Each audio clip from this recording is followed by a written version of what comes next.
పాండిచ్చేరికి చెందిన 4 బోట్లు నెల్లూరు జిల్లా బోగోలులోని జివ్వలదిన్న ఫిషింగ్ హార్బర్ నుంచి చోరీకి గురయ్యాయి.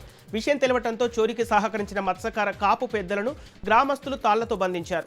బోట్లు తప్పించడంలో రాజ్యసభ సభ్యుడు బేదా మస్తాన్ రావు పాత్ర ఉన్నట్లు ఆరోపిస్తున్నారు. దీనిపై స్పందించిన ఎంపీ మత్స్యకారులకు ఎప్పుడూ అండగా ఉండేందుకు తాను ప్రయత్నిస్తానని సెల్ఫీ వీడియో ద్వారా వివరణ ఇచ్చారు.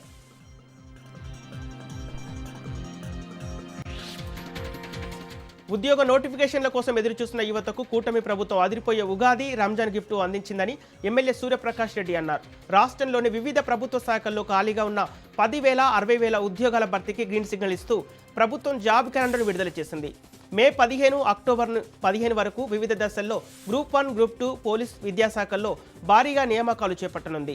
ఎన్నికల మేనిఫెస్టోలో యువగలం పాదయాత్రలో లోకేష్ ఇచ్చిన మాట ప్రకారం ఉద్యోగాల భర్తీ ప్రక్రియను నిర్దేశిత సమయంలో పూర్తి చేస్తామని ఎమ్మెల్యే సూర్యప్రకాష్ రెడ్డి హామీ ఇచ్చారు. నిరుద్యోగుల కలలను నిజం చేస్తూ ఏటా ఉగాదికి ఉద్యోగాల పండుగ నిర్వహిస్తామని, దానికి అభ్యర్థులు సిద్ధంగా ఉండాలని అన్నారు.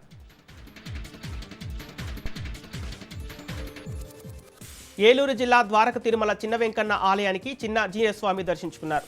ఆలయానికి చేరుకున్న స్వామీజీకి ఆలయ అర్చకులు, అధికారులు ఘన స్వాగతం పలికారు. అనంతరం చిన్నజీయర్ ఆలయ అంతరాలయంలో స్వామి అమ్మవారిని దర్శించుకొని ప్రత్యేక పూజలు చేశారు. ఆలయ ముఖమండపంలో భక్తులకు అనుగ్రహ భాషణ చేశారు. అక్కడి నుంచి ద్వారకా తిరుమల మార్కెట్ యార్డ్ నందు జరిగే ఒంగోలు పుంగనూరు జాతి ఆవుల పోటీల కార్యక్రమంలో స్వామీజీ పాల్గొన్నారు. గోవుల విశిష్టతను, వాటి పెంపకం ఆవశ్యకతను పోటీలలో పాల్గొన్న ఆవుల యజమానులకు చిన్నజీయర్ స్వామి వివరించారు.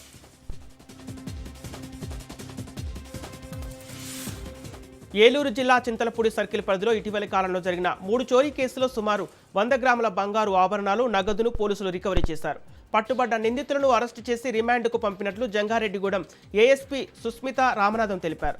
ఇంటిలో ఎవరూ లేని సమయంలో తమకు విలువైన వస్తువులను బ్యాంకులో దాచుకోవాలని ఏఎస్పీ సూచించారు. అలాగే గ్రామీణ ప్రాంతాల్లో గ్రామం అంతా కలిసి ప్రధాన వీధుల్లో సీసీ కెమెరాలు ఏర్పాటు చేసుకోవాలని ఆమె తెలిపారు.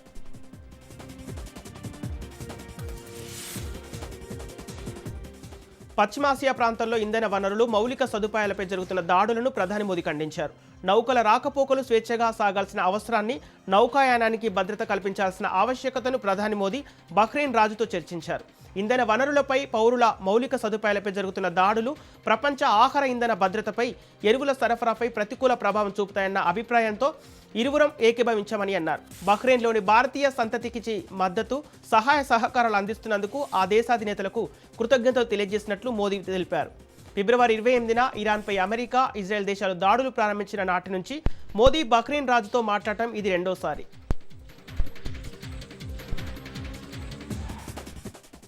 అసెంబ్లీ ఎన్నికల నేపథ్యంలో పశ్చిమ బెంగాల్ సీఎం మమతా బెనర్జీ బీజేపీపై తీవ్రస్థాయిలో మండిపడ్డారు. ఓటర్ జాబితా ప్రత్యేక ముమ్మర సవరణపై తన పోరాటం కొనసాగిస్తామని అన్నారు.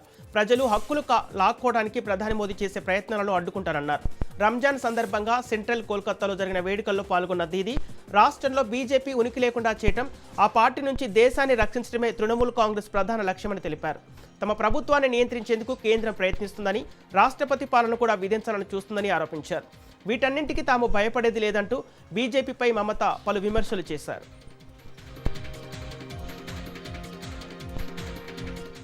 మొబైల్ ఫోన్లలో తీసిన వీడియోలను సోషల్ మీడియాలో షేర్ చేసే ధోరణిని సుప్రీంకోర్టు తప్పుపట్టింది.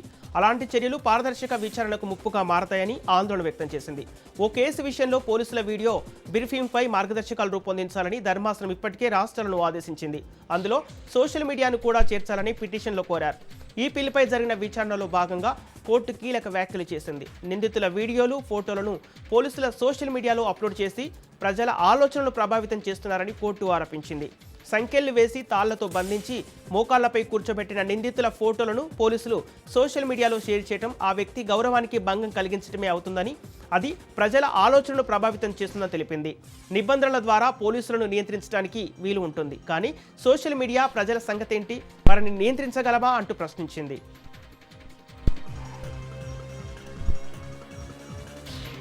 త్వరలో జరగనున్న తమిళనాడు శాసనసభ ఎన్నికల్లో తమ గెలుపు ఖాయమని సీఎం స్టాలిన్ అన్నారు. కార్యకర్తలకు రాసిన బహిరంగ లేఖలో లక్ష్యాన్ని చేరుకోవడానికి శ్రమించడమే ఏకైక మార్గమని, ఈ ఎన్నికల్లో ద్రావిడ మోడల్ 2.0 ప్రభుత్వాన్ని ఏర్పాటు చేస్తామని తెలిపారు.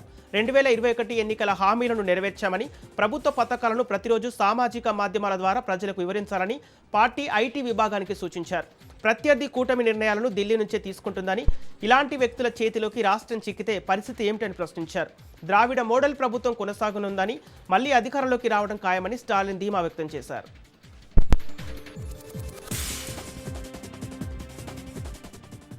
పశ్చిమాసియాలో కొనసాగుతున్న యుద్ధ జ్వాలలపై ప్రపంచవ్యాప్తంగా ఆందోళనలు వ్యక్తమవుతున్నాయి. ఈ క్రమంలో ఇరాన్తో యుద్ధం ముగించే విషయంపై అమెరికా అధ్యక్షుడు డొనాల్డ్ ట్రంప్ కీలక ప్రకటన చేశారు.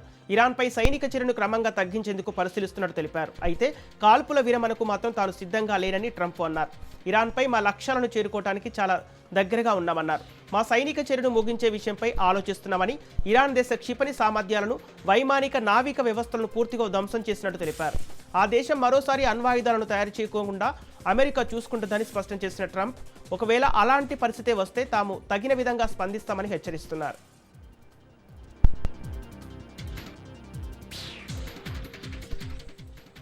అమెరికా ఇజ్రాయెల్తో భీకర యుద్ధం సాగుతున్న వేళ ఇరాన్ అగ్రనేత ముజ్తఫా ఖమేనీ కీలక ప్రకటన చేశారు.